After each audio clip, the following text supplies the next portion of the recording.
만민들아, 우리 하나님을 송축하며 그의 찬양 소리를 들리게 할지어다.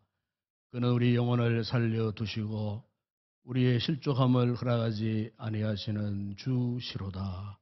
아버지 하나님, 오늘도 은혜 가운데 우리를 부르시고 주의 거룩한 이름 앞에 찬양하며 경배할 수 있는 이 예배에 놀라운 특권을 허락해 주신 것 감사를 드립니다.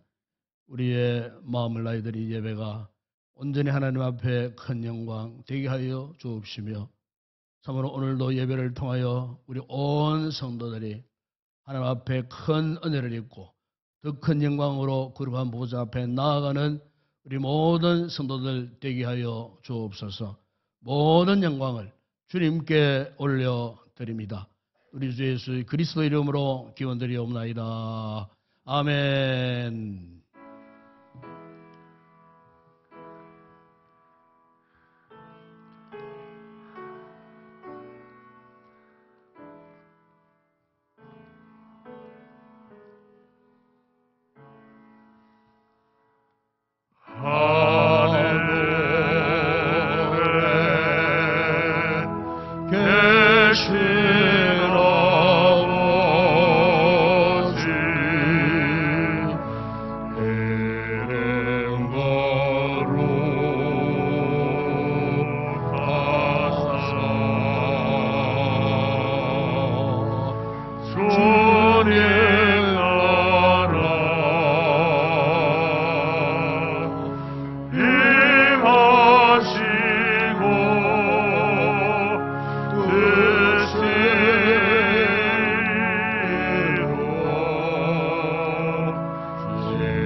여호와께서 내 음성과 내 간구를 들으심으로 내가 그를 사랑하는도다.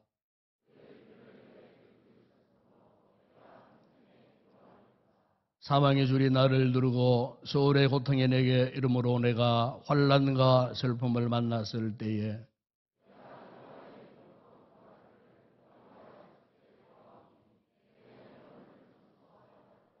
여호와는 은혜로우시며 의로우시며 우리 하나님은 긍휼이 많으시도다.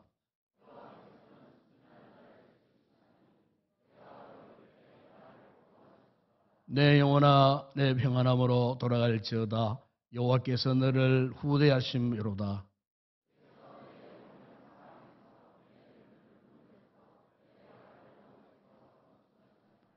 내게 주신 모든 은혜를 내가 여호와께 무엇으로 보답할까? 여호와의 모든 백성 앞에서 나는 나의 소원을 여호와께 갚으리로다. 그의 경건한 자들의 죽음은 여호와께서 보시기에 귀중한 것이로다. 아멘. 전능하사 천지를 만드신 하나님 아버지를 내가 믿사오며 그 외아들 우리 주 예수 그리스도를 믿사오니 이는 성령으로 잉태하사 동녀 마리아에게 나시고 본디오 빌라도에게 고난을 받으사 십자가에 못 박혀 죽으시고 장사한 지 사흘 만에 죽은 자 가운데서 다시 살아나시며 하늘로 오르사 전능하신 하나님 우편에 앉아 계시다가 주로서 산 자와 죽은 자를 심판하러 오시리라. 성령을 믿사오며 거룩한 공회와 성도가 서로 교통하는 것과 죄를 사하여 주시는 것과 몸이 다시 사는 것과 영원히 사는 것을 믿사옵나이다. 아멘.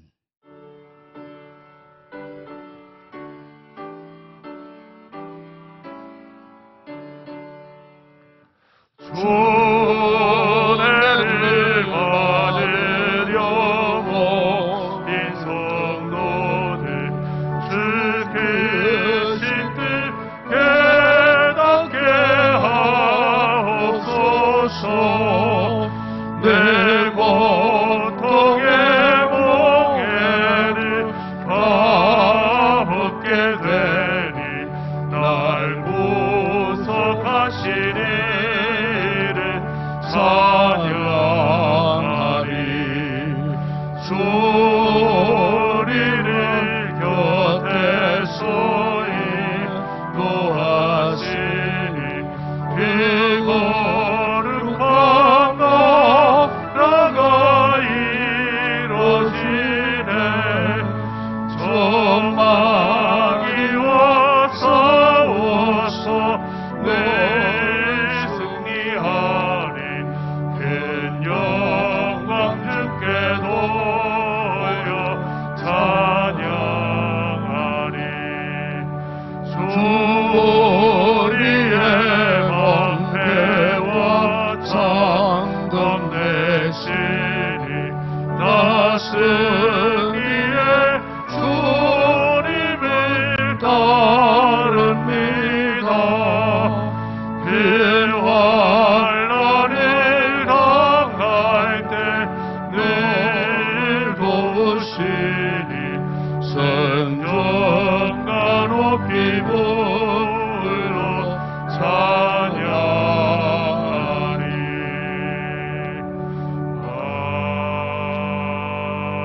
아멘. 사랑하는 하나님 아버지, 지난 한 주간 즐거운 명절을 가족과 함께 은혜 가운데 안전하게 보내게 하셔서 감사를 드립니다. 매서운 한파 속에서도 건강을 지켜주시고 1월 마지막 주일 예배 자리로 인도하신 은혜에 감사를 드립니다. 마음과 정성을 다해 주님을 찬양하며 예배를 드립니다. 주님 영광받아 주시옵소서. 지난 한 주간 삶 속에서 말씀에 순종하지 못하고 거룩한 말보다 원망과 비판을 더 많이 했습니다. 입술의 허물을 용서하여 주시고 모든 죄를 주님의 보혈로 깨끗하게 씻어 주시옵소서. 이 시간 말씀을 선포하시는 목사님 피곤치 않도록 붙들어 주시고 말씀의 능력이 나타나게 하시고 예배하신 하나님의 음성을 듣는 귀한 은혜 시간 되게 하옵소서. 최혜 목사님 사역에 은혜를 더하셔서 교회를 통하여 이 지역에 복음화가 되게 하시고 많은 열매 맺게 하옵소서. 주일학교를 기억하여 주시고 교역자와 교사들의 한마음으로 맡겨진 영혼들을 잘 섬기게 하시고 어릴 적부터 말씀으로 잘 양육하게 하시고 건강한 믿음 위에 세워지게 하시고 이 시대에 선한 영향력을 끼치는 자녀들 되게 하옵소서.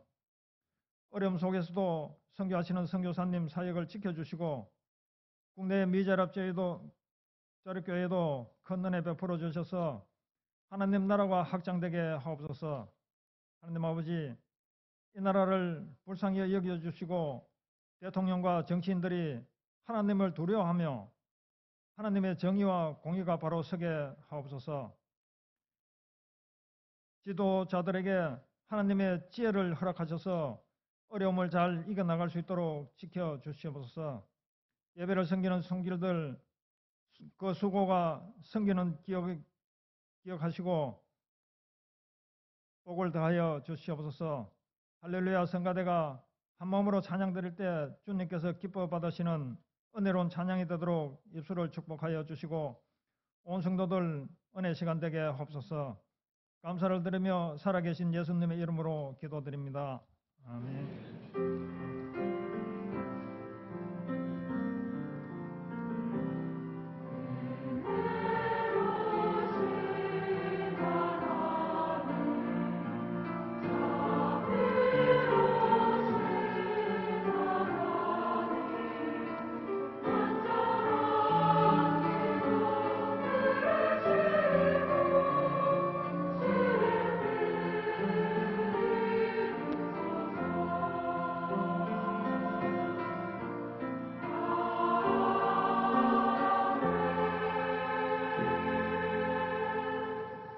오늘 우리 교회 이번 예배 처음 찾아주신 우리 새가족 여러분들 진심으로 환영을 드립니다. 이번 예배를 만나주시고 또 축복에도 받으시고 우리 교회가 여러분들 위해서 애찬을 준비했습니다. 좋은 시간 갖고 돌아가 주시면 고맙겠습니다. 오늘 오후 예배 후에 정기당이 있습니다. 그리고 2월 봉사위원 안내가 주변에 올라와 있습니다. 1월달 참 추운 날씨에 수고하신 우리 봉사들에게 좀 감사를 드리고 또 2월달 또 섬기실 분들 잘 기억해 두셨다가 맡은 자리 잘 또 지켜주시고 열심으로 섬겨주시면 고맙겠습니다. 다음 주일은 이번 후에 각 기간별로 원래 회가 있겠습니다. 다음 주일 새벽기도는 송명희 권사님, 특송은 이제 안수 집사님, 신문사님 쪽으로 이제 올라갑니다. 다음 주일은 박종업, 구본년, 박재실, 김대호 집사님 가정에 담당하겠습니다. 그리고 2023년도 새해 교회 요람이 오늘 주일부로 나왔습니다. 많이 인쇄하지 않았습니다. 한 가정에 한 부씩 꼭 그렇게 가져가 주시고, 그 다음에 이제 이 교회 요람 안에 여러 가지 개인 정보들이 꽉 담겨 있어요. 그렇기 때문에 여러분들이 가정에 가지고 가시더라도 관리를 잘 해주시고, 혹시 이것이 또 외부로 유출되지 않도록 해주시고, 혹 또 이런 분이 있어요. 아이고, 인동교회 요람한 건 좀 부탁합니다. 절대로 드리면 안 됩니다. 드리면 안 되고, 특히 낯선 분들, 특히 이제 뭐 그렇게 요구할 수가 있어요. 그렇기 때문에 교회 요람은 절대 여러분 가정에 비치해 놓으시고, 절대로 개인적으로 누구한테 그냥 드리는 것은 아닙니다. 그래서 잘 그렇게 해줘야 요즘 뭐 개인 정보에 대한 굉장히 관심도가 높지 않습니까? 그렇기 때문에 함부로 유출되지 않도록 특별히 잘 이렇게 염두해 주시고 활용 잘 해 주시기를 부탁을 드립니다. 그리고 특별program에 보시면은 바이블 페스티벌이 우리가 이제 코로나 이전에 1년에 한 차례씩 이렇게 쭉 해 왔더랬습니다. 왔더랬는데 그동안 하지 못했는데 올해는 우리가 바이블 페스티벌, 이것은 뭐 성경 통독 훈련 시간입니다. 그래서 예년에 보면 많은 성도들이 참여하셨고, 이렇게 해서 성경도 이렇게 전권은 다 읽지 못해도 한 3일 동안 뭐 구약 성경 내지는 또 신약 성경 또 전체를 함께 통독하고 하는 참 너무나 유익한, 참여한 성도들의 이야기를 들어보면 너무 유익했다. 왜냐하면은 사실 오늘날 한국교회 통계, 그런 통계가 있어요. 1년에 성경 66권 가운데에 한 권도 제대로 읽지 못한 분들이 교회 안에 70% 됩니다. 한 번도 제대로 읽지 못한, 뭐 창세기 한 번, 1년 동안 제대로 읽지 못한 분들이 교회 안에 70% 된다는 거예요. 이런 의미에서 교회가 이제 이런 성경 통독을 하게 되면은 강제성을 좀 띠고 있어요. 그렇지만은 참 유익합니다. 아나운서의 성우의 그 목소리를 들으면서 참 읽어 나가는데, 그런데 그런 데는 엄청난 은혜가 있어요. 그래서 이제 전에 해마다 참여한 성도들은 많은 보람을 느끼고, 그래서 오전 10시부터 오후 5시까지 다 그렇게 합니다. 식사는 이 교회에서 제공을 합니다. 또 기념품도 제공을 하고 이렇게 할 테니까, 그래서 여러분들 미리 광고하는 것은 신청하셔서 이번에는 새벽 기도실에서 하려고 합니다. 전에는 1층 초동 소미실에 바닥에 탁자 놓고 했는데 좀 무릎도 아프고 허리도 아프고 그러다 해서 원래부터는 이제 의자에 앉아가고 그래 하려고 합니다. 그래서 메인 그 만나월이 부족하면 제자원실에 또 같이 옆에서 바로 옆에 붙어 있으니까 할 수 있도록 그렇게 하려고 하니까 어쨌든 여러분들 우리가 어떤 것보다도 영혼의 양식을 먹는 건 정말 중요합니다. 또 신전 벽두에 성경 어쨌든 참여하면은 뭐 구약 성경 3일 만에 다 읽지는 못할 것 같아요. 반텀이라도 그죠? 이렇게 통독하게 되면 그게 어디입니까, 여러분? 그래서 어떤 그런 보람이 있으니까 우리 성도들이 미리 신청하시고 회비가 있습니다. 회비를 왜 받느냐? 모임에 의미를 부여하기 위해서 회비를 받습니다. 그 만원 받아가지고 어떻게 뭘 하겠습니까? 그러나 의미 부여를 위해서 회비를 그렇게 납부하시고 많은 성도들 함께 참여해서 우리 교회가 그동안 코로나 한 3년 차 좀 활동이 거의 중단된 그런 상태에 있었지만은 이 일을 필두로 해서 우리가 말씀에 심취하고 또 열심히로 또 제자 훈련도 받고 또 셀 모임도 하고 전도도 해서 어쨌든 우리가 올 한 해 다시 한번 코로나 이전에 우리 교회 모습으로 회복되는 그런 아름다운 기점이 되었으면 좋겠습니다. 많이 참여할 수 있으시기를 바랍니다. 이 시간 주님 앞에 귀한 예물 올려드립니다.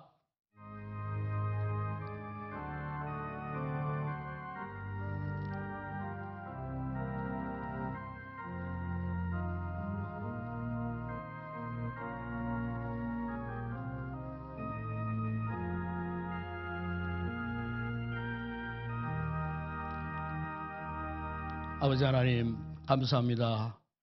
오늘도 구원의 은총을 입은 저희들 감격함에 감사하여 거룩한 예배를 드리고 또한 이렇게 아름다운 귀한 강영의 아름다운 예물들을 주님 앞에 봉헌하게 하여 주신 것 감사합니다.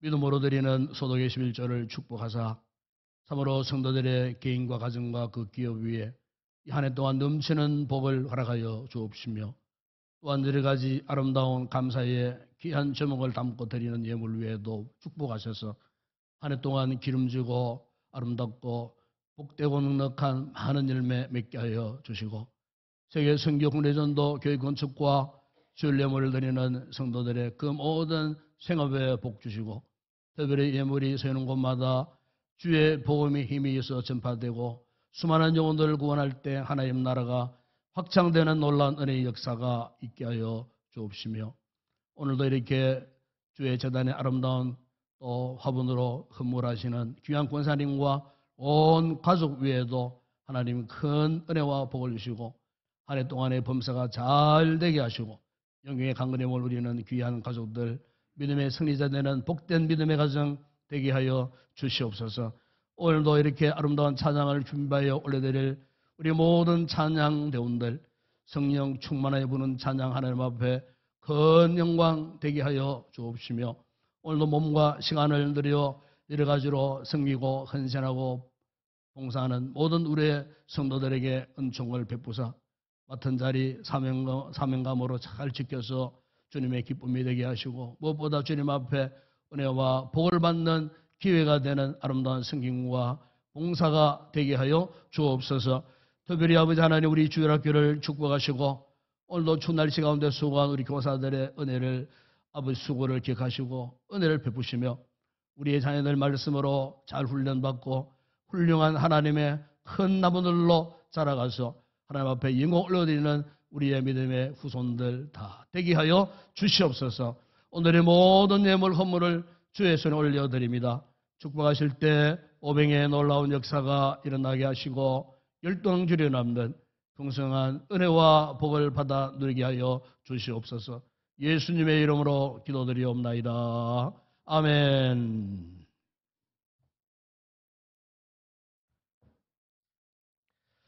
오늘 상고할 하나님 말씀입니다. 오늘은 신약 성경 야고보스 제5장 13절, 14절 두 절 말씀만 함께 우리 합독을 하도록 하겠습니다.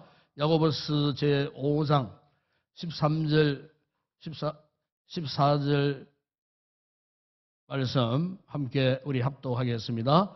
너희 중에 고난당하는 자가 있느냐? 그는 기도할 것이요. 즐거워하는 자가 있느냐? 그는 찬송할지니라. 너희 중에 병든 자가 있느냐? 그는 교회의 장로들을 청할 것이요. 그들은 주의 이름으로 기름을 바르며 그를 위하여 기도할지니라. 아멘.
할렐루야.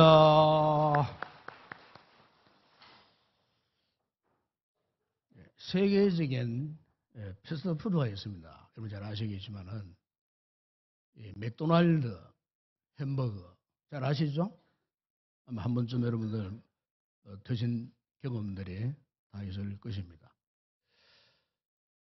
본래 이 맥도날드가 세계적으로 알려지기 전에는 1948년도에 맥도날드 형제, 모리스 제임스 맥도날드, 리처드 제임스 맥도날드 이 두 형제가 자신의 고향인 캘리포니아 샌버나디노라고 하는 상간을 끼고 있는 그런 시골입니다. 시골.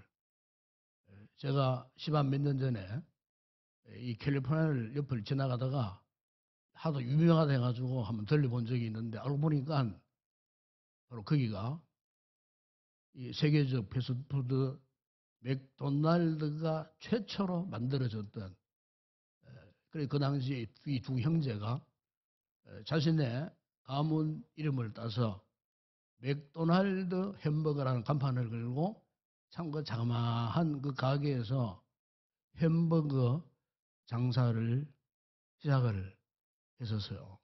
그런데 그 상간 지역에 그 자그마한 그 가게가 어떻게 전 세계적으로 매장을 확장하고 오늘날 전 세계인들이 참 즐겨 찾는 햄버거가 될 수가 있었을까? 이 두 형제가 그 가게를 하다가 새로운 기업 경영 전략을 놓고 고민을 했답니다. 고민을 하다가 그 당시에 포드 자동차 조립 공정 이 분업 이 시스템을 요즘 우리말로 말하면 벤치마킹을 했다는 거예요. 스피디 서비스 시스템이라고 하는 자동차 회사에서 분업해가지고 차를 빠른 시간 내에 조립을 해가지고 이렇게 완성차로 만들어내는 그 작업을 생각을 하고 우리도 한 개 만드는데 30분 걸리는 이 햄버거를 좀 빨리 만들 수 없는가. 그래서 그것을 벤치마킹해서 다시 만들기 시작되는데 30분짜리가 30초 만에 그때부터 햄버거가 만들어져 나오게 되었다는 거예요. 그러다가 이제 소문이 알려지고 해서 어느 날 밀크쉐이크 전문가가 그 가게를 들렀어요. 가만히 보니까 맛을 보니까 너무 맛있는 거예요. 자신이 만드는 그 밀크쉐이크와 함께 팔면은 참 좋겠다. 이 사람이 누구냐면은 체코계 미국인이었던 유명한 레이 크록이라는 사람. 레이 크록이 이제 합류함으로써 그야말로 이 맥도날드 햄버거가 더 번창하게 되고 그리고 세계 최초의 프랜차이즈 사업으로 이 맥도날드가 전 세계로 확장되어지는 그런 계기가 되었다는 겁니다. 놀라운 것은 맥도날드 가게 한 개를 오픈하는 데 있어서 매뉴얼이 5만 개가 된다는 거예요. 그래서 매뉴얼 5만 개 가운데 하나라도 미흡하면은 절대로 그 가게를 오픈하지 못하도록 철저하게 매뉴얼대로 전 세계 어느 나라 어느 지역에 이 가게 오픈하더라도 이 본사에서 내려지는 매뉴얼대로 모든 것들을 다 준비해서 그래서 그것들 다 체크해서 테스트를 통과했을 때에 드디어 그 가게가 오픈되도록 했다는 거예요.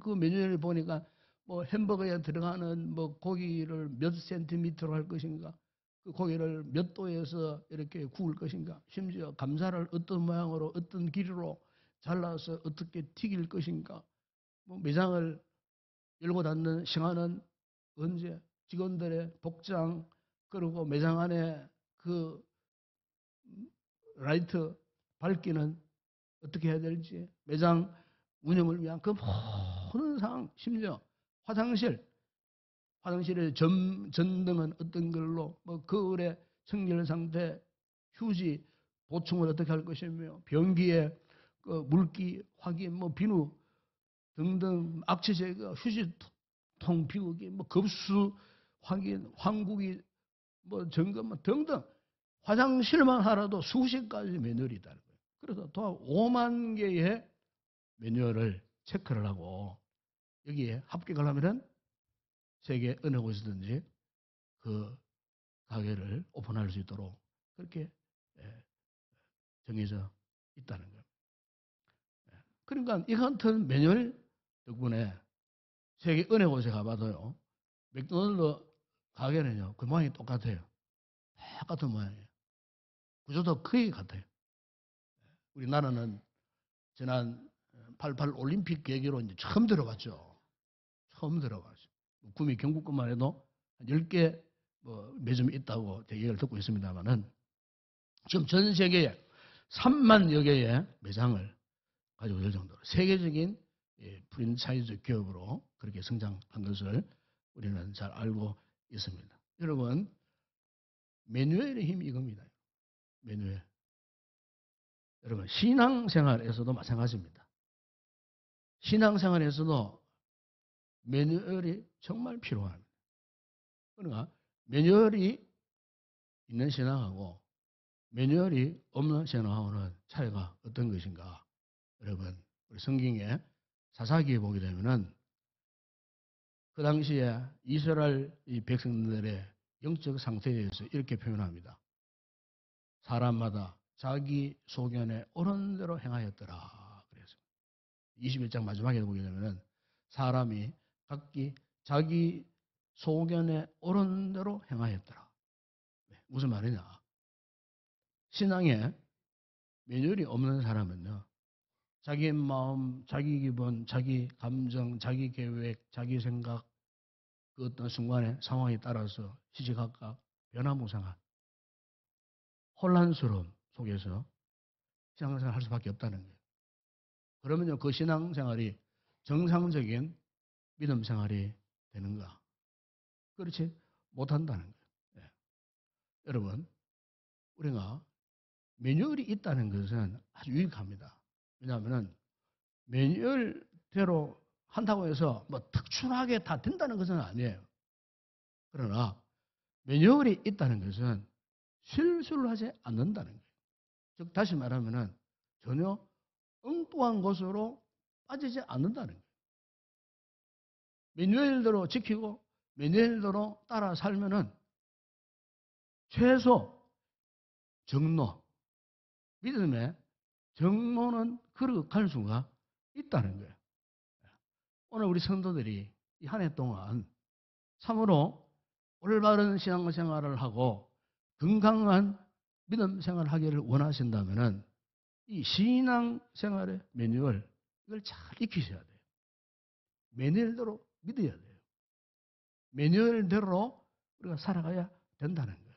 이런 의미에서 오늘 이 본문은 정말로 우리 신앙의 매뉴얼이라고 해도 전혀 손색이 없을 정도의 정말 중요한 말씀. 저는 오늘 이 시간에 3가지만을 여러분들에게 매뉴얼을 제시하고 싶어요. 오늘 보면 여러분 13절, 14절 다시 한 말씀 보시면은 거기에 나옵니다. 너희 중에 고난 당하는 자가 있느냐? 그럼 기도해라 그랬어요. 또 즐거워하는 자가 있느냐? 그러면은 찬송해라. 혹 병든 자가 있느냐? 그러면 교회의 장로들을 청해서 기도받으라. 그런 말씀을 하고 있어요. 여러분, 우리가 이 야고보서를 누가 기록했습니까? 바로 야고보라는 사람이 기록했어요. 그런데 이 야고보라는 사람이 성경에 많이 나와요. 그 예수님의 제자 가운데도 야고보가 2사람 나와요. 우리의 아들 야고보가 있고 마지막에 알표의 아들 야보가 있어요. 그러나 여기 오늘 이 성경에 기록한 야고보는 그 예수님의 제자들 중에는 야고보가 아니에요. 이 야고보는 바로 예수님의 친형제 가운데 한 사람, 그 야고보예요. 우리가 마태복음 13장 55절을 보게 되면은 그게 여러분 예수님의 형제들이 많았습니다. 한 6남매 정도 되었어요. 거기에 성경에 언급하는 그 말씀 보게 되면은 마태복음 3장 55절을 보면은 그 야고보가 있고요, 요셉도 있고 시몬도 있고 유다가 있어요. 예수님 보면서 이 다섯 형제잖아요. 그 위에 누이들이 있다 그랬어요. 그러니까 6남매 이상 그 예수님의 그 친형제들이 있었다는 거예요. 그러니까 오늘 이 본문에 기록한 야고보는 누구냐 하면은 바로 그 예수님의 친형제 가운데 한 사람이었던 야고보를 지금 이야기하는 겁니다. 그런데 이 야고보가 이 야고보서를 기록을 했는데 성경의 66권의 책 가운데에 사실 야고보서는 5장밖에 되지 않는 아주 작은 책이에요. 전체 절수가 108절. 그런데 108절 가운데에 69절은 명령형으로 구성되어 있어요. 그런데 여기에 명령형을 가만히 보면은 우리 신앙의 기본기를 말씀하고 있어요. 여러분, 우리가 믿음 생활할 때, 신앙생활 할 때, 이 신앙의 기본기가 정말 중요합니다. 운동선수들도 그렇지 않습니까? 기본기가 되어 있지 않으면요, 운동에 더 이상 발전할 수 없어요. 믿음 생활에서도 마찬가지예요. 그리고 야고보가 이 108절 가운데에 이 69절에 대해서 특별히 신앙의 기본기를 강조를 합니다. 신앙의 기본기를 강조하는데 그 기본기의 특성이 있어요. 하나같이 실천적입니다. 행위를 정말 중조시 얘기합니다. 다시 말하면은 철저하게 오늘 우리의 삶의 현장에서 믿음의 현장에서 내가 어떻게 행하며 살아야 할 것인가 이 부분에 대해서 이 야고보가 그 당시에 환난받고 핍박받고 혼란 속에 도망치면서도 예수를 믿어야 하는 그 같은 극한적인 그 같은 상황 속에서 이 야고보가 철저하게 실천적 행위를 강조를 합니다. 오죽 많이 강조했으면 마틴 루터는요 이 야고보서를 진풀하게 복음이라. 왜? 루터는 은혜를 너무 강조했기 때문에 정반대로 행위를 강조하는 야고보서를 진풀하게 복음이라고 할 정도로 이 야고보는 철저하게 삶에 있어서의 실천적 행위를 그토록 강조했는데, 근데 여러분 이 야고보가 그럼 처음부터 이렇게 신앙생활이 믿음이 철두철미했는가? 절대 아니에요. 여러분 우리가 요한복음 7장 5절에 보시면은 이런 말씀이었어요. 그 형제들이라도 예수를 믿지 아니하므르라 그래요. 예수님의 이 형제들도 예수님의 복음 사역 초기에 믿지 않았다는 거예요. 아유, 우리 형님이 뭐 하나님의 아들이라고? 그리스도라고? 메시아라고? 이 형제들조차도 예수님을 하나님의 아들로 메시아로 그리스도로 믿지 않았다는 거예요. 야고보도 마찬가지였어요. 처음에는. 그러는 거예요. 야고보가 차츰차츰 예수님을 알게 되었어요. 저 예수님은 나의 형제이기보다도 정말 하나님이시구나. 하나님의 아들이시구나. 우리 민족이 그토록 기다리던 메시아구나. 그리스도이구나. 주님의 그 사역의 그 자욱을 보면서 따라가면서 경험하면서 하나님이신 그가 역사하셨던 놀라운 역사들을 경험했을 때에 신이 형제였지만은 예수님을 하나님의 아들로 구원자로 그리스도로 고백하게 되다가 결정적으로는 예수님이 십자가에 죽으시고 부활하셨을 때에 그 부활의 권능, 역사를 그가 경험하고서는 완전히 획기적으로 야고보가 그 인생이 완전히 바뀌어버립니다. 사도 바울이 여러분 고린도서 15장 부활장에서 실제로 보시면은 주의 형제 야고보도 주님의 부활을 직접 목격했다고 그렇게 기록을 하고 있어요. 그러니까 그 야고보가 언제부터 이렇게 철저한 믿음의 삶을 살게 되었는가? 부활하신 예수 그리스도를 경험한 그 이후에 그는 철저하게 말씀대로 살면서 주님을 위해서 헌신했던. 그래서 여러분 사도행전 15장에 보게 되면은 최초로 예루살렘 교회 공의회가 모였어요. 그 모임의 의도는 이방인들의 구원을 이제 어떻게 할 것인가라고 하는 이 문제를 놓고 전 사도들이, 제자들이 다 모였을 때에, 우리로 말하면 요즘 우리 장로교 총회가 열렸다 그 말이에요. 모였을 때에 거기에 예루살렘 공회 초대 회장, 의장이 누구였느냐? 바로 오늘 이 말씀을 기록한 야고보가 우리 교회 역사 최초의 초대 의장이 되어갖고 은혜 가운데에 이방인의 구원 문제를 잘 풀어가는 그런 모습을 거기서 볼 수가 있어요. 그러니까 베드로보다도 바울보다도 어떻게 보면 굉장히 탁월한 믿음을 가졌던 사람. 심지어 요세푸스는 이 야고보가 낙타 무릎을 가진 사람이었다, 그렇게 이야기했어요. 낙타 무릎 아시죠? 얼마나 기도를 많이 했으면 그 무릎이 낙타 무릎이 될 정도로, 바로 그 야고보가 오늘 우리에게 이 중요한 신앙의 매뉴얼을 이야기하면서 첫 번째로 뭐라고 말씀합니까? 고난 당하는 자가 있느냐? 기도하라. 그렇게 말씀합니다. 여러분, 고난이라는 것이 우리가 뭐 어렵다고 힘들다고 다 같은 고난은 아니에요. 이 고난 가운데는 두 종류가 있어요. 베드로전서 2장 2절에 보시면은 죄가 있어 매를 맞고 참으면 무슨 칭찬이 있어요. 그러나 선을 행함으로 고난을 받고 참으면 이는 하나님 앞에 아름다우니라. 그래요. 여기 보시면은 죄로 인한 고난이 있고 선을 행하다가 받는 고난이 있어요. 죄로 인해 오는 고난은 그 본문대로 표현하면은 마저도 싼 경우지만 반면에 믿음을 지키다가 겪는 고난도 있다는 거예요. 그렇기 때문에 고난이라고 다 같은 고난이 아니라는 것을 분명히 말씀하고 있지만 공통점이 있어요. 죄를 짓다가 고난당하는 고난, 선을 행하다가 당하는 고난, 이 두 가지 고난의 공통점이 뭐냐? 기도하라는 거예요. 중요한 매뉴얼입니다, 여러분. 우리가 신앙생활 하다가 그럴 때가 많지 않습니까? 우리가 죄를 짓다가 참으로 참 고난 당합니다. 스스로 자초한 고난이잖아요. 죄의 결과로는 고난.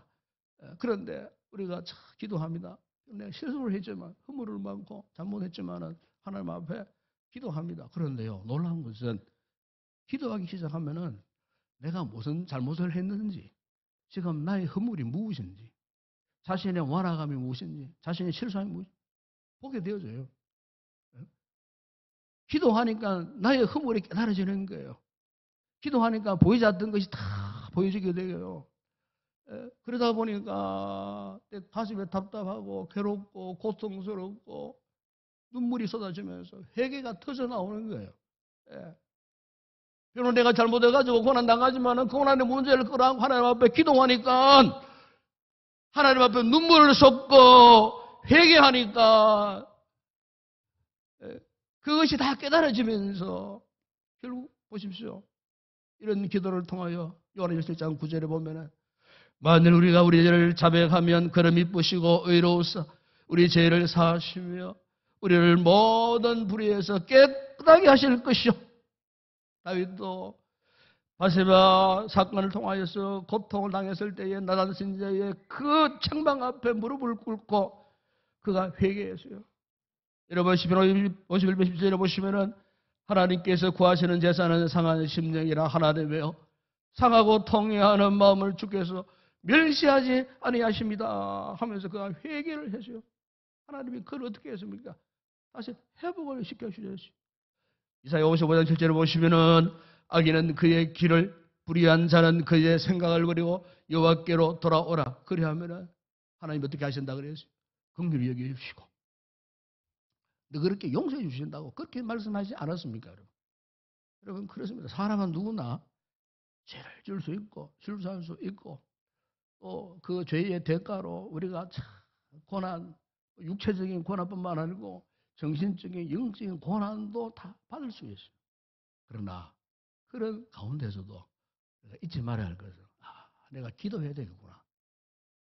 기도의 메뉴를 작동시키면요.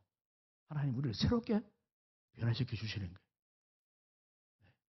상처난 자국을 치료하시고 하나님의 은혜와 긍휼을 베풀어 주신다는 거예요. 또한 아니고 우리가 선을 행하다 고난을 당할 때 역시 마찬가지예요. 기도해야 되는 거예요. 베드로전서 2장 19절에 보시면은 부당하게 고난을 받아도 하나님을 생각함으로 슬픔을 참으면 이는 아름다우니라. 그래서 시편 50편 15절에 보십시오. 환난 날에 고난의 날에 나를 부르라. 내가 너를 건지리라. 네가 나를 영화롭게 하리라. 미국에 사는 한 평범한 직장인이 어느 날 이제 출근을 했어요. 출근을 했는데 자기 책상 앞에 흰 봉투 하나 있는데 열어보니까 해고 통지서였어요.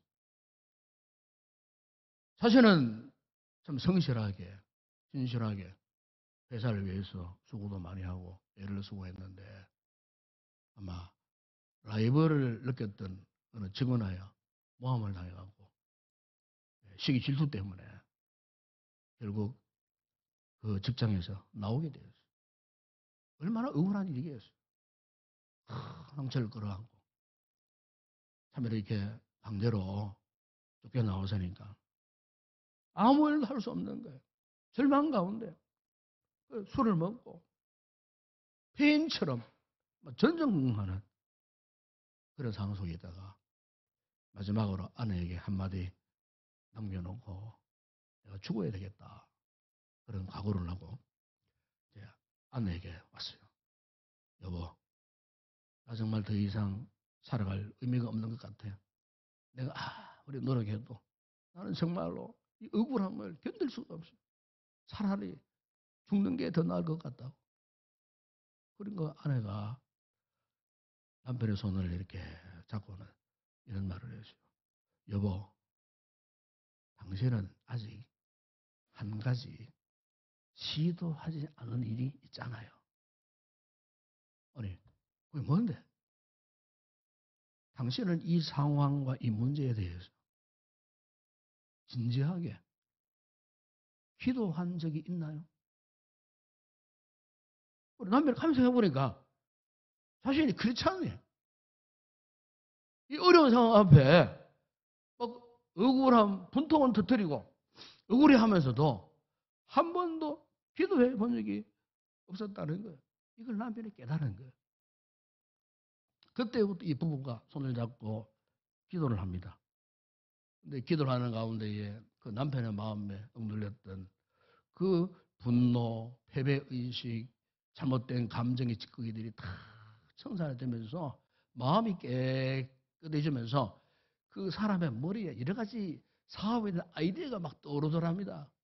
그래서 그 아이디어 가운데 하나가 자기 집을 융자로 얻어가고 담보를 하고 융자를 얻어가지고 이제 조그만 건축업을 시작을 했어요. 근데 건축업이 그렇게 잘 되는 거예요. 그래서 하루는 이제 그분이 이런 기도를 하나님께 했답니다. 하나님, 제가 건축하면서 저기 여행 다니다 보니까 호텔이 너무 비싸고 저렴한 호텔에 가보니까 호텔이 너무 지저분하고 잠을 잘 수 없는 그런 호텔들이 많은데 하나님 저에게 축복해 주신다면은 제가 저렴한 가격에 좋은 이 서비스를 제공하는 호텔을 지어갖고 이것들을 섬길 수 있도록 저를 축복해 달라고 그런 기도를 했대요. 하나님께서 그 기도에 응답해 주셨는데 이분이 그때부터 호텔을 하나씩 짓기 시작했어요. 근데 그 호텔이 잠깐만요. 전 세계적으로 유명한 호텔. 가족 중심적 호텔. 여러분 아시겠지만은 홀리데이 인 호텔. 몇 해 전에 미국 갔을 때도 저에게 우리 여기에서 한번 잡은 그런 경험이 있어요. 가격은 엄청나게 저렴하면서 엄청나게 시설이 좋고 깨끗하다. 예, 한국에도 있어요. 바로 이분이 누구냐 하면은 바로 이 홀리데이 인 호텔을 창업한 캐몬스 윌슨이라는 분입니다. 여러분 가운데 지금 고난 중에 다른 모든 것은 시도해 봤지만 아직 진지하게 무릎을 꿇지 않은 분이 계신다면 여러분 우리가 고난 가운데 무릎을 한번 꿇어보세요. 기도 한번 해보시라 그 말이에요. 그러면요 하나님이 그 윌슨의 기도를 들으시고 응답하셨던 그분께서 오늘날 우리의 기도 역시 들으시고 응답해 주시리라 믿습니다. 나에게 닥친 어려움이 죄로 인한 것이든 애매히 당하는 것이든 중요한 것은요 기도라는 거예요. 기도.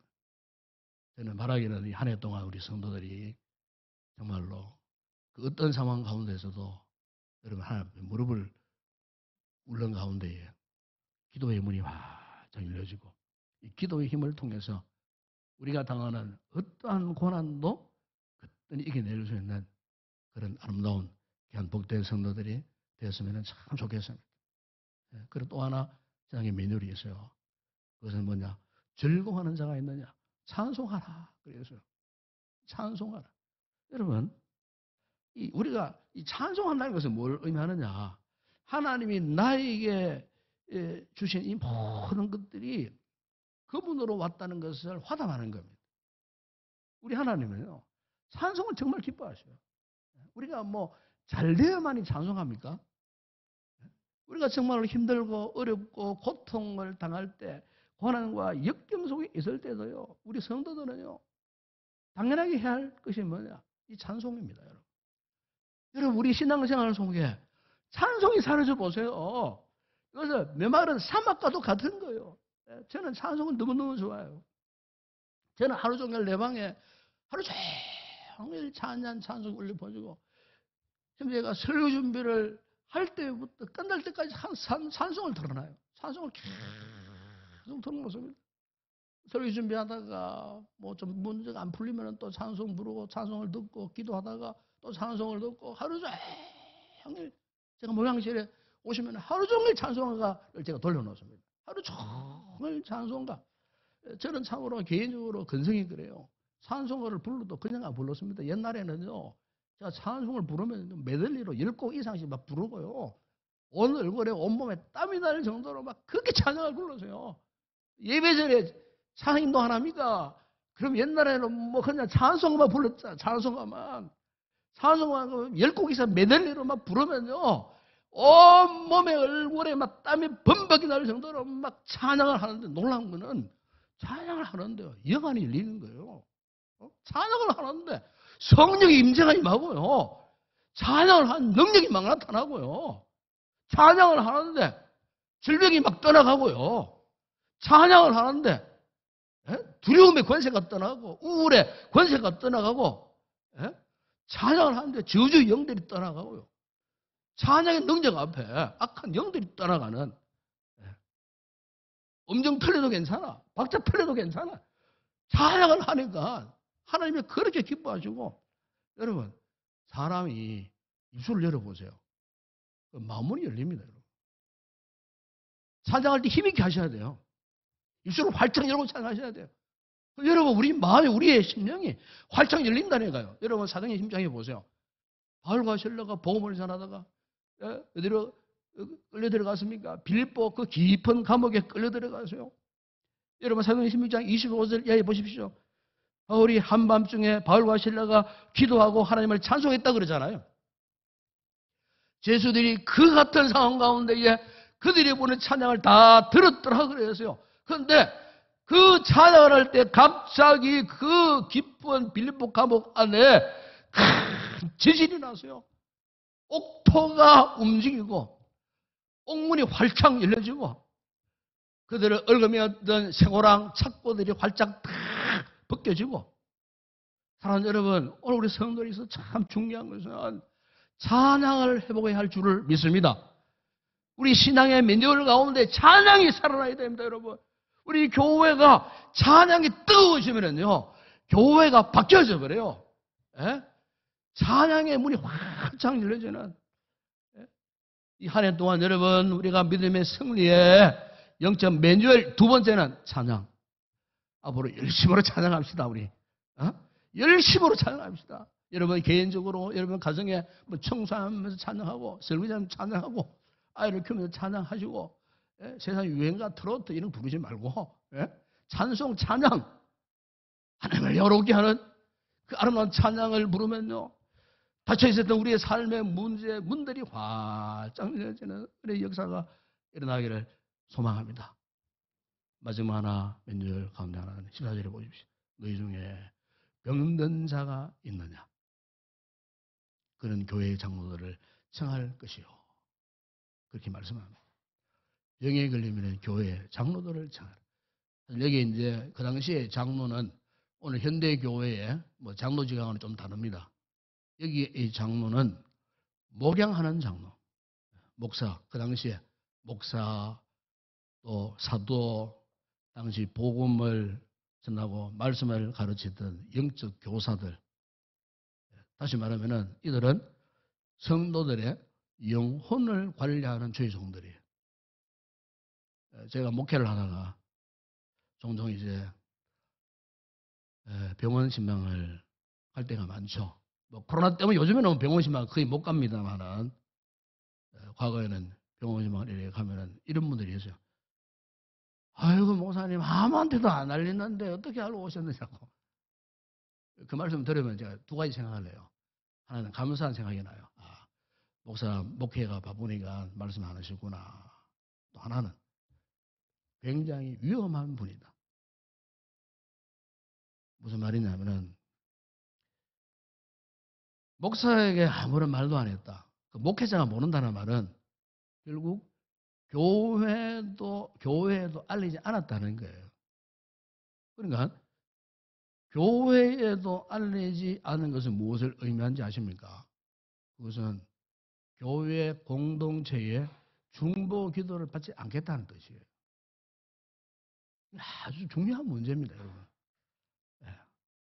이런 말이 있잖아요. 병은 알리고 약은 감춰라. 그런 말이 있어요. 약은 감춰야 돼요. 병은 알리라 그래야지. 병을 자꾸 알리다 보게 되면 치료 방법, 치료할 기회가 생기는 거예요. 그런데 목사가 뭐 수소문해서 심판 가서 그건 중병이라. 목사는 그 순간 그때 가서 알았어. 그랬을 때 목회자의 심정은 정말로 난감할 뿐더러 안타까워요. 왜 이런 병을 앓고 있으면서, 이런 중병에 놓여 있으면서, 이런 고통을 당했으면서 왜 한 번도 목사에게 한번 기도해 주세요 부탁하지 않았는가, 알리지 않았는가. 이 교회 공동체 알려갖고 우리 성도들의 기도를 듣고 중보 기도를 듣고 정말 그렇게 했더라면은 완쾌되고 살아남았을 텐데 왜 그걸 숨겼는가. 너무나 무심하고. 이 목회를 보면 그런 경우가 있어요. 저 같은 경우에는요, 우리 장로님들에게 다 알려드렸어요. 교회 공식상에 다 알려드렸어요. 우리 가족이 아팠을 때도 금요기도회에 다 알려드렸어요. 여러분, 그 왜 알렸겠습니까? 목사도 기도를 받아야 할 존재예요. 우리 성도들의 중보기도가 절실한 존재라 그 말이에요. 우리 성도들이 얼마나 깊이 열정적으로 열심히 기도하실지 모르겠지만 어쨌든 한마디라도 하시는 그 기도는요, 하나님의 능력이, 은혜가 있는 거예요. 여러분, 이 중보기도의 능력이 그런 겁니다. 여러분, 중보기도의 능력, 이걸 무시하면 안 되는 거예요. 교회 공동체가, 목사가, 사역자들이, 성도들이 함께 어울려서 어떤 문제를 놓고 중보기도하는 그것은, 여러분, 그것은 특별한 은혜라 그 말이에요.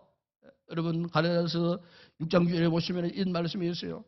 가르침을 받는 자는 말씀을 가르치는 자와 모든 좋은 것을 함께 하라 그랬습니다. 여러분 모든 것을 좋은 것을 함께 하라는 말씀은 무슨 섬김이나 봉사를 해라 그런 말이 아니에요. 그런 뜻만 있는 것이 아니에요.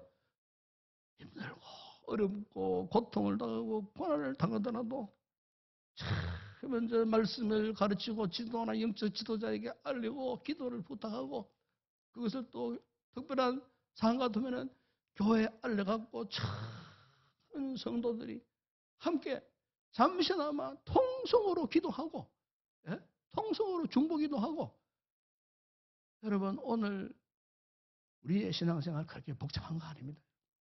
그 알량한 자존심, 체면 때문에 알지 못하고 전전긍긍하다가 사건이 다 종료된 다음에 후회 막고 해봤자 아무런 소용이 없어요. 사랑하는 여러분, 올 한 해 우리가 이 영적인 신앙생활의 메뉴를 꼭 기억하십시오. 우리는 예수의 피로 맺은 형제 자매들이에요. 우리에게는 체면이 필요 없잖아요. 우리가 어떤 것도 어떤 어려움도 서로 다 용납할 수 있는 관계잖아요. 우리 주님께서 그렇게 하셨지 않습니까? 그 은혜를 우리가 입은 자들이에요. 다만 우리에게 아직 믿음이 서툴고 믿음이 없어서 그렇게 하지 못했다면 여러분 올 한 해 참으로 우리에게 어떤 어려운 어떤 힘든 일이 있더라도 당당하게 떳떳하게 중보기도 요청하세요. 저도 담임 목사로서 우리 성도들의 애로사항 힘들고 어려운 문제들 있거든. 제가 메모해놨다가 기도할 때마다 열심으로 기도하겠습니다. 우리 성도들도 세일별로 근데 세일 가족이 힘들고 어렵잖아요. 그러면요 함께 기도하세요. 우리 신앙생활 할 때에 이 중요한 매뉴얼을 잊지 마시기를 바랍니다. 유명한 안데레스 에릭손이라는 사람이 스웨덴의 유명한 심리학자예요. 이분이 한때 이런 말을 하세요. 인생을 성공하려면 1만 시간의 법칙을 지켜야 한다. 여러분 1만 시간의 법칙을 지키려면요 그 하루에 3시간 10년을 꾸준히 해야 1만 시간의 법칙을 지키는 거예요. 근데 저는 그렇게 생각했어요. 자, 10년, 20년 했다 할지라도 중요한 것은 이거예요. 몇 년대로 안 하면 아무 소용없어요. 우리가 신앙생활 10년, 20년 평생을 했다 할지라도 중요한 것은 영적 이 신앙의 매뉴얼을 놓치고서는 올바른 신앙 될 수 없어요. 그렇기 때문에 여러분 올 한 해 우리 성도들이 믿음의 삶을 살아갈 때에 이 중요한 신앙생활의 매뉴얼 기억하십시오. 고난 당할 때 기도해서 기도의 축복을 반드시 누리시기를 바랍니다. 즐거울 때는 또 괴로울 때도 마찬가지입니다. 찬송이 살아있는 그런 성도가 되고 찬송을 통해서 다쳤던 여러분의 삶의 모든 문들이 일러진 역사가 일어나게 되시고 어떤 질병 속에 있다 할지라도 떳떳하게 기도를 요청하십시오. 15절에 보시면 이 기도는요 믿음의 기도라 그랬어요. 그냥 하는 기도가 아니에요. 믿음의 기도를 하면 기뻐하실 줄로 믿습니다. 이 신령한 영적인 신앙의 매뉴얼을 통해서 주님의 뜻대로 살면서 한 해 동안 승리의 삶을 살아가는 귀한 성도 되시기를 축복합니다. 기도하겠습니다. 우리 아버지 하나님 감사합니다. 벌써 1월달 마지막 주일을 우리가 맞이하고 또 이제 한 해 동안 우리가 살아가야 할 지표의 말씀들을 한 달 동안 묵상하는 가운데 오늘 마지막 주일에는 우리 신앙생활의 3가지 중요한 매뉴얼을 생각했습니다. 주님, 이 매뉴얼을 지킬 수 있는 믿음을 우리에게 허락하여 주시옵소서. 어떤 상황 앞에 가로막혀 놓이진다 할지라도 이 3가지 매뉴얼을 잘 지키고 수행할 때에 하나님 한 해에 우리의 모든 삶을 축복하시고 순탄한 길로 인도해 주시리라 믿습니다. 믿음의 승리자 되는 우리 모든 성도들 되게 하여 주시옵소서. 예수님의 이름으로 기도드리옵나이다. 아멘.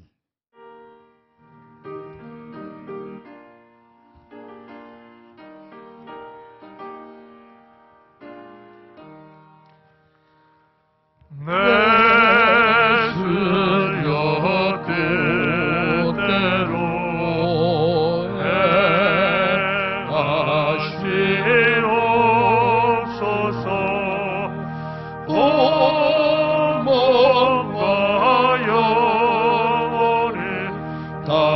주께 돌리니 이 세상 돌아가 주인도 하시고 날 주관하셔서 뜻대로 하소서.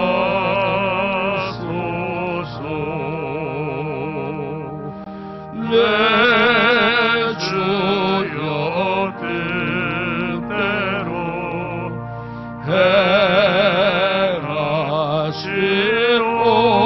행하시옵소서. 큰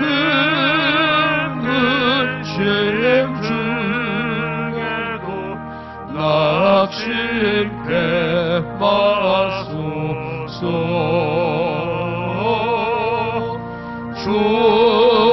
주님도 때로는 울기도 하셨네. 날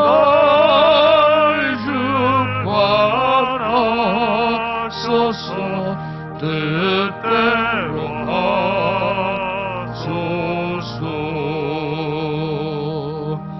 내 주여 뜻대로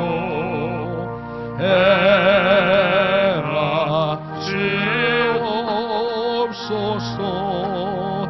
내 모든 일을 다 주께 맡기고 저 전승하여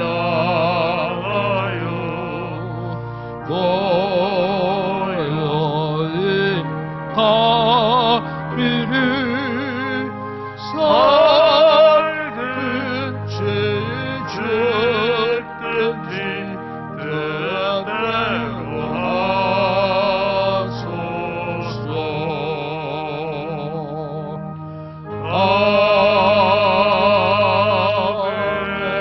아멘. 할렐루야.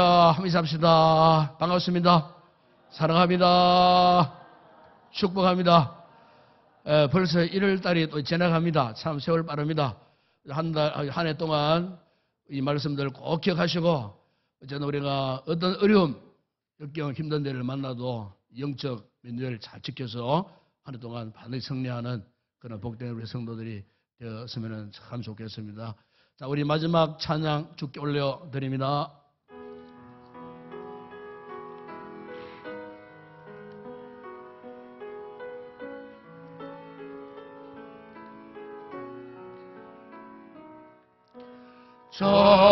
전심으로 주 찬양, 주의 이름 높이 올려드리세. 위대하신 하나님, 온 땅 위에 높이 올려드리세. 주의 영광을 하늘 위에 높고 주의 찬송을 세계 끝까지.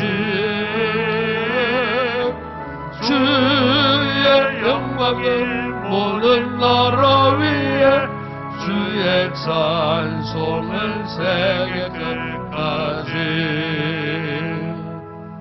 지금은 우리 주 예수 그리스도의 은혜와 하나님 우리 아버지의 무한하신 사랑하심과 성령의 위로와 교통과 충만하신 은혜가 한 해 동안의 믿음의 승리의 삶을 살기 위한 이 신앙생활에 이 세 가지 영적 면열을 지키고 준수하여 반드시 믿음의 성공자 되기를 결단하고 돌아가는 여기 있는 우리 모든 성도들 머리 위에, 저들의 가족과 가정과 범사 위에, 우리 교회 위에, 이 나라와 이 민족과 우리 선교지 사용하는 주의 종들 가운데 이제와 영원토록 함께 있을지어다. 아멘.